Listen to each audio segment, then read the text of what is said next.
ஃப்ரெண்ட்வுட்ஸ் நண்பர்களுக்கு வணக்கம். இப்ப ஹாட் டாபிக்கா யார் இருக்காங்கன்னு பாத்தீங்கன்னா, தமிழ்நாட்டுல எம்எல்ஏ மார்க்கண்டேயன் அவங்க தான். அவங்க மேல 3 பிரிவுகள்ல வழக்கு பதிவு பண்ணியிருக்காங்க.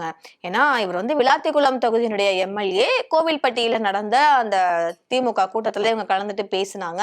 பேசினாங்கன்னு சொல்ல முடியாது. முதல்வரை தாக்கி பேசினாங்கன்னு தான் சொல்லணும். சோ, முதல்வர் விஜய் அவர்களை கூட ஒருமையில வந்து அவர் பேசினாரு. மரியாதை கொடுக்கல அப்படின்ற ஒரு விஷயம் தான் இன்னைக்கு சர்ச்சைக்குரியதா மாறி இருக்குது. அதே மாதிரி விஜய் அவர்கள் வந்து சட்டமன்றத்துக்கு நீங்க வாங்க, அங்க வந்து நாங்க உங்களை பாத்துக்கிறோம் அப்படின்ற மாதிரி மிரட்டினாரு.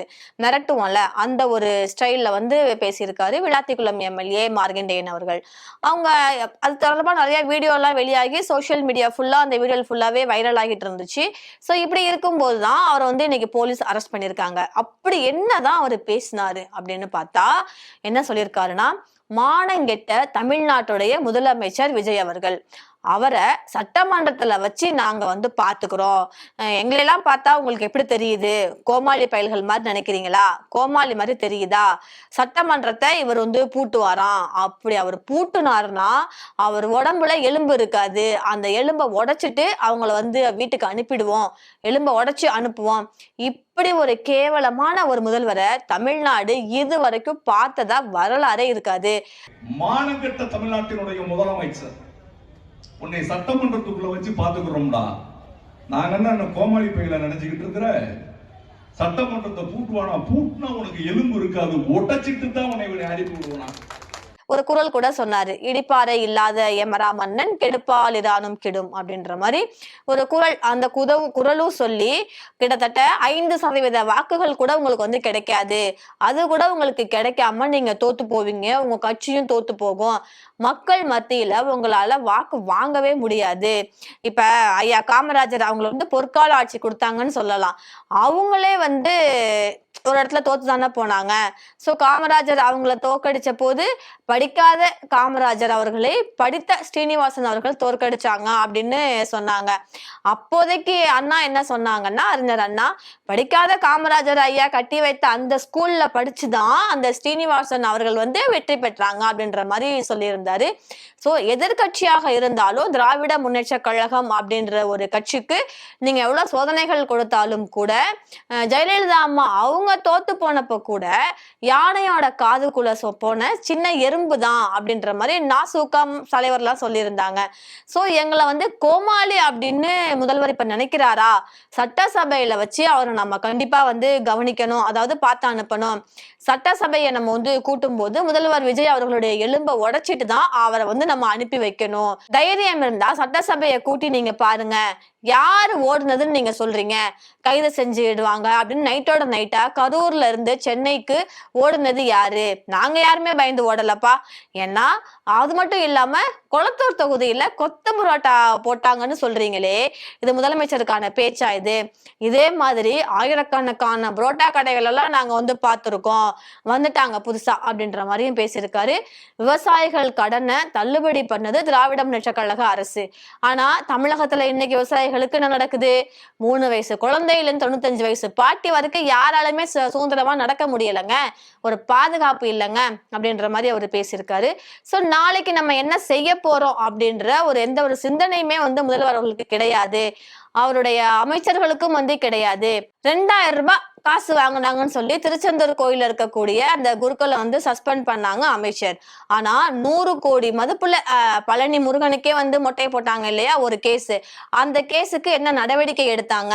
முதல்வர் அவரே வந்து மொத்த ஊழலுடைய உருவம் தான்.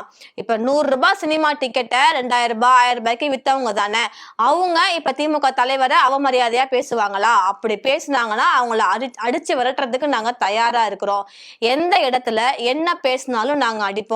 இப்ப திமுக அப்படின்றதுக்கு ஒரு அறம் இருக்குது, அந்த அறத்தோட தான் நாங்க இருக்கிறோம்.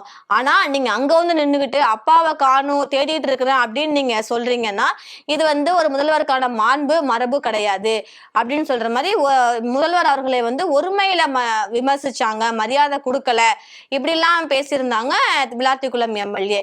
அவருக்கு எதிராக நிறைய சமூக வலைத்தளங்கள்ல எதிர்ப்புகளும் வந்துச்சு. முதல்வரை அவதூறாக பேசிய எம்எல்ஏ வந்து இதுக்கு முன்னால நிறைய பேர் இருந்தாங்க. இருக்காங்க. நம்ம லாஸ்டா பார்த்தோம்னா அனிதா ராதாகிருஷ்ணன் அவங்களையுமே நம்ம வந்து பார்த்தோம். அவங்கள போலீஸ் அரெஸ்ட் பண்ணாங்க. அதற்கப்புறமா அவங்க வந்து நிபந்தனை ஜாமீன்ல வந்து வெளியில வந்துட்டாங்க. முதல்வர் அவர்கள் எவ்வளவோ கேஸ் போட்டாலும் அந்த கேஸ் எல்லாமே வந்து அவருக்கு வந்து ஃபேவரா வந்து முடியல, ஆளும் கட்சிக்கு ஃபேவரா முடியல அப்படின்னு தான் சொல்லணும். சோ இப்பதான் அனிதா ராதாகிருஷ்ணன் அவங்களுடைய கேஸ் எல்லாம் போய் முடிஞ்சது. அதுக்குள்ள இன்னொரு எம்எல்ஏ வந்து இவங்க ஆரம்பிச்சிருக்காங்க.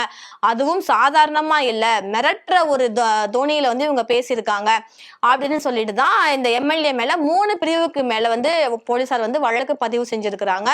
ஃபர்ஸ்ட் ஒண்ணு மிரட்டல், அடுத்ததாக வெறுப்புணர்வு தூண்டுதல், அமைதிக்கான குந்தகம் விளைவித்தல், இது மாதிரி 3 பிரிவுகளுக்கு மேல அந்த வழக்கு பதிவு செஞ்சிருக்காங்க. சோ முதல்வரை வந்து நீங்க மிரட்டி இருக்க கூடாது அப்படின்றதுக்காக மிரட்டினீங்கன்றதுனால இந்த எம்எல்ஏ மேல வந்து விசாரணை நடத்தி கைது பண்ணியிருக்கிறாங்க. அப்படி கோவில்பட்டியில அவங்க வீட்டிலே வச்சு கைது பண்ணியிருக்கிறாங்க. ஏன்னா அந்த திமுக கூட்டத்துல அவங்க பேசினாங்க இல்லையா, அதுவும் தமிழ்நாட்டினுடைய மாண்புமிகு முதல்வர் சொல்லக்கூடிய விஜய் அவர்களை வந்து மிரட்டுற துணையில பேசினாரு. எலும்புகளை நாங்க வந்து உடைச்சு வீட்டுக்கு அனுப்புவோம், சட்டமன்றத்துக்கு அவர் வந்தாருன்னா அவர் காலி இப்படின்ற மாதிரிலாம் அவர் பேசியிருந்தாரு. இதெல்லாம் வச்சு அவர் பேசக்கூடாது இல்லையா. ஒரு முதல்வருக்குன்னு ஒரு மாண்பு மரியாதை இருக்கு, அது முதல்வருக்கு தெரியல அப்படின்னா கூட அந்த மாண்பு இருக்கு. இதை வந்து அவங்க வந்து தவறா பேசக்கூடாதுன்ற மாதிரி தான் இந்த 3 பிரிவுகளுக்கு கீழே அவங்க வந்து வழக்கு பதிவு பண்ணியிருக்கிறாங்க. போலீசாரும் அவங்க வீட்டுல போயிட்டு அவங்க வந்து கைது பண்ணாங்க. எம்எல்ஏவை கைது பண்ணதுக்கு கனிமொழி எம்பி அவங்களும் வந்து கண்டனம் தெரிவிச்சிருந்தாங்க. தாவேகா அரசினுடைய இந்த செயல் வந்து வன்மையாக கண்டிக்கத்தக்கது அப்படின்ற மாதிரி அவங்க சொல்லியிருந்தாங்க. தாவேகா அரசுக்கு ஜனநாயக வழியில தக்க பாடம் புகட்டணும் அப்படின்ற மாதிரியும் திமுகவுடைய எம்பி கனிமொழி அவங்க சொல்லியிருந்தாங்க. சோ அவங்க எம்எல்ஏ கூட என்ன சொல்றாங்கன்னா, ஸ்பீக்கர் பர்மிஷன் உங்கள்கிட்ட இருக்கா, அவர் வந்து எம்எல்ஏ, நான் வந்து எம்எல்ஏ, போலீஸோட திமுகவுடைய எம்எல்ஏ மார்க்கண்டேயன் வந்து வாக்குவாதம் பண்ணாங்க. சபாநாயகர் பெர்மிஷன் இல்லாம எம்எல்ஏவை கைது செய்ய முடியாது அப்படின்ற ஒரு புரோட்டோகால், ஒரு ரூல்ஸ் அண்ட் ரெகுலேஷன் இங்க இருக்கு. அதனால கட்சிக்காரங்க எல்லாம் ப்ரொடெக்ஷன் போடுங்க அப்படின்ற மாதிரி எம்எல்ஏ அவர்கள் வந்து கட்சிக்காரங்களுக்கு வந்து தெரிவிச்சிருக்காரு. அதுக்கப்புறமா போலீசார் அவரை வந்து வெளியில அழைச்சிட்டு வந்து வேன்ல வந்து ஏத்திட்டாங்க. சோ வேன்ல ஏத்தினதுக்கு அப்புறமா திமுக நிர்வாகிகள் எல்லாரும் வந்து கோஷமிட்டாங்க. பொதுவா எப்போதுமே பண்ணுவாங்க இல்லையா, போலீஸ் அராஜகம் ஒழிக, தாவேகாவின் ஏவல் துறை அப்படின்ற மாதிரி வந்து கோஷமிட்டு இருக்காங்க. அதுக்கப்புறமா போலீஸ் வந்து வேன் ஸ்டார்ட் பண்ணதுக்கு அப்புறமா சாலை மறியல்ல திமுக நிர்வாகிகள் ஈடுபட்டு இருக்காங்க. அப்புறம் போலீசார்லாம் சேர்ந்து அவங்கள வந்து அப்புறப்படுத்திட்டு எஸ்பி ஆபீஸ்க்கு கூட்டிட்டு போயிருக்கிறாங்க. அங்க வச்சுதான் அவர்கிட்ட இந்த விசாரணை நடத்திட்டு இருக்கிறாங்க அப்படின்ற மாதிரிதான் நியூஸ் இப்போதைக்கு இருக்குது. தாவேகா ஆட்சிக்கு வந்தோன்னே முதல்வரை விமர்சித்ததாக கைது செய்யப்பட்ட 2வது எம்எல்ஏ வந்து இவர் தான். ஃபர்ஸ்ட் எம்எல்ஏ நம்ம பார்த்தோம், எம்எல்ஏ அனிதா ராதாகிருஷ்ணன் அவர்கள். சோ அவங்களுமே வந்து ஜெயில போட்டாங்க. நிறைய பேரை நீங்க பாத்தீங்கன்னா போட்டிருக்காங்க. ஜென்சில ஒருங்கிணைப்பாளர் ஹரியப்பன் அவர்களை, அப்புறம் அந்த ஜென்சியோடைய ஒரு முக்கியமான நிர்வாகின்னு சொல்லலாம் சரண், அவங்களையுமே எல்லாத்துக்கும் மேல முக்கியமா செந்தில் பாலாஜி அவர்களை கரூர் விஷயத்துல அவங்கள வந்து கைது பண்ணாங்க. சோ இப்படி கைது பண்ண எல்லாமே வந்து ஆளுங்கட்சிக்கு ஃபேவரா அமைஞ்சுதான்னு கேட்டீங்கன்னா கண்டிப்பா கிடையாது. சோ இந்த கைதும் ஆளுங்கட்சிக்கு ஃபேவரா அமையாது. இதையும் உடைச்சிட்டு திமுக வெளியில வருவாங்க அப்படின்ற மாதிரிதான் பத்திரிகையாளர்கள் சொல்லிட்டு இருக்கிறாங்க.